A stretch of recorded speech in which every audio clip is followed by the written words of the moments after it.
बिस्मिल्लाहिर्रहमानिर्रहीम।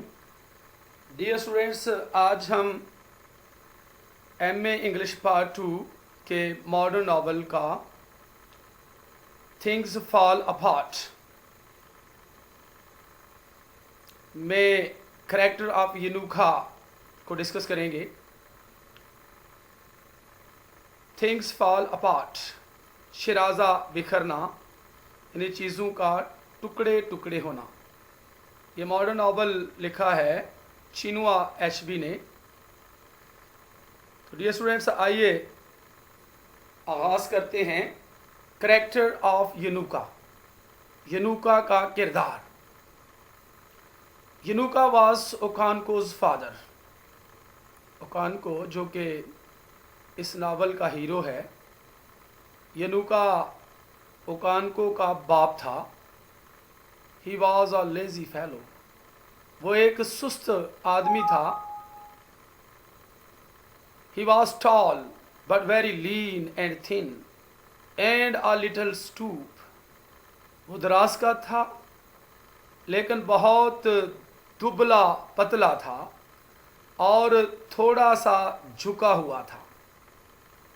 ही was looked serious and mournful, वो संजीदा और गमज़दा दिखाई देता था।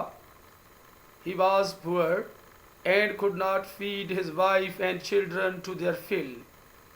वो गरीब था और अपनी बीवी और बच्चों को पेट भर कर नहीं खिला सकता था। यनूका लैक्ड रिस्पॉन्सिबिलिटी, यनूका में जिम्मेदारी की कमी थी। He did not plan for the future, उसने मुस्तकबिल के लिए कोई मनसूबाबंदी नहीं की थी।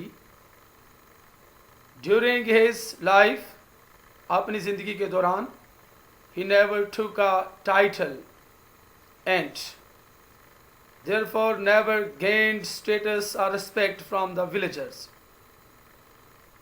अपनी ज़िंदगी के दौरान उसने कभी भी कोई खिताब हासिल नहीं किया था और इसलिए नेवर गेन्ड स्टेटस और रिस्पेक्ट, कभी भी मर्तबा, मकाम या इज़्ज़त हासिल नहीं की थी फ्रॉम द विलेजर्स, देहातियों से, गांव वालों से।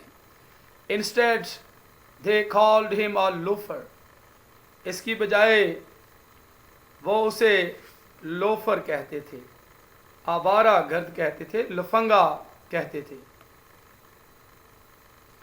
And he was a laughing stock for the community, और वो बरादरी वालों के लिए हंसी का गोलगप्पा था, यानी सारे लोग उसकी हंसी उड़ाते थे, मजाक उड़ाते थे।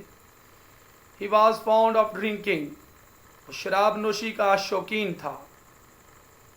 He was a covered and a failure, वो बुज़दिल और नाकाम था।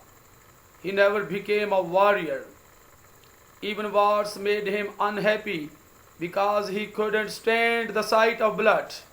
He never became a warrior, वो कभी भी जंगजू नहीं बना था। Even wars made him unhappy, यहाँ तक कि जंगें उसको नाखुश कर देती थी। Because he couldn't stand the sight of blood, क्योंकि वो खून के मंजर को बर्दाश्त नहीं कर सकता था, वो खून के मंजर को नहीं देख सकता था। Yanuka's behavior was contrary to typical Igbo traditions. यनूका का रवैया was contrary, मुखालिफ था, to typical Igbo traditions, इम्तियाजी या खसूसी इग्बो की रवायात के खिलाफ था। So he was not taken seriously and was treated in a demeaning manner by Igbo clansmen and later by Okanko his son. So he was not taken seriously, इसलिए उसे संजीदगी से नहीं लिया जाता था। And was treated in a demeaning manner, और घटिया अंदाज में उसे सलूक किया जाता था इग्बो के ख़ानदान के अरकान की तरफ से, यानी उसके हम कौम लोगों की तरफ से, एंड लेटर, और बाद में बाय ओखानको की तरफ से, जो कि his son है, उसका बेटा है. He was much interested in music. वो मौसीकी में बहुत ज़्यादा दिलचस्पी रखता था. He was an expert flute player. वो बांसुरी या मुरली बजाने का माहिर था. His joyful moments were the 3 moons after the harvest. उसके खुशी के लम्हात 3 चांद के बाद, 3 चांद थे after the harvest, फसल की कटाई के बाद. It was the time when the village musicians brought their musical instruments. ये वो वक़्त था जब देहात के मौसीकार brought their musical instruments, अपने मौसीकी के आलात लाते थे. He used to play with them. वो उनको बजाया करता था, उनके साथ खेला करता था. There was an expression of cheerfulness on his face. There was an expression, एक तासर था, of cheerfulness, शादमानी का, खुश मजाजी का, cheerfulness, on his face, उसके चेहरे पर.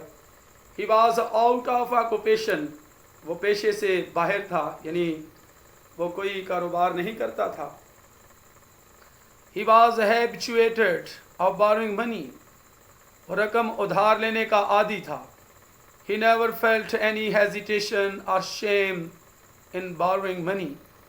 वो कभी भी हिचकिचाहट महसूस नहीं करता था या शर्म महसूस नहीं करता था. In borrowing money, रकम उधार लेने में. He owed to a number of people a substantial amount which he never cared to return.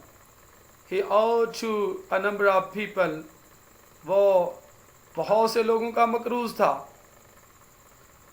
A substantial amount, एक असली या हकीकी रकम, which he never cared to return, जिसकी उसने कभी परवाह नहीं की थी रिटर्न करने की, वापस करने की. His neighbors finally made up their mind not to lend him money anymore, but Yanuka was always successful in borrowing. His neighbors finally made up their mind. उसके हमसायों ने, पड़ोसियों ने आखिरकार पक्का इरादा कर लिया. Not to lend him money, उसे रकम उधार ना देने का, anymore Majeed. But Yanuka was always successful in borrowing. लेकिन यनुका हमेशा कामयाब था in borrowing, रकम उधार लेने में. Evil fortune seemed to follow Yanuka to his grave. बदकिस्मती दिखाई देती थी उसका पीछा करते हुए यनुका का to his grave, उसकी कब्र तक, यानी उसके मरने तक. He died with a horrible illness. वो खौफनाक बीमारी के साथ मरा. A swelling of the stomach and limbs, यानी मैदे की सोजन और अज़ा की सोजन के साथ. And was left to die above ground in the evil forest. And was left to die, और मरने के लिए छोड़ दिया गया, above ground, ज़मीन के ऊपर, मैदान के ऊपर, in the evil forest, जो कि बुराई का जंगल था, वहाँ पर उस ग्राउंड में उसे मरने के लिए छोड़ दिया गया. In short, Yanuka was totally opposite to his son. यनुका मुकम्मल तौर पर अपने बेटे के ऑपोजिट था, मुखालिफ था ओकानको के. He was not as brave as चुखवो. वो चुखवो की तरह बहादुर नहीं था. Rather, यनुका was a coward at heart. बल्कि यनुका दिल का बुज़दिल था, यानी दिल से बुज़दिल था. He was a failure and an irresponsible man in Yemufia. वो नाकाम था और एक गैर जिम्मेदार शख्स था इन यमूफिया में. After his death, अपनी वफ़ात के बाद, he left nothing for his family except heavy debts. उसने अपने ख़ानदान के लिए कुछ नहीं छोड़ा, स्वाए भारी कर्ज़ों के अपने ख़ानदान के लिए कुछ नहीं छोड़ा। डियर स्टूडेंट्स, इसके साथ ही things fall apart modern novel जो कि छिनुआ एशपी ने लिखा है, इसमें दिया गया करैक्टर ऑफ यनुका का क्वेश्चन ख़त्म होता है। तो नेक्स्ट मिलते हैं अगली वीडियो में। अपना बहुत सा ख्याल रखिएगा। अल्लाह हाफिज़।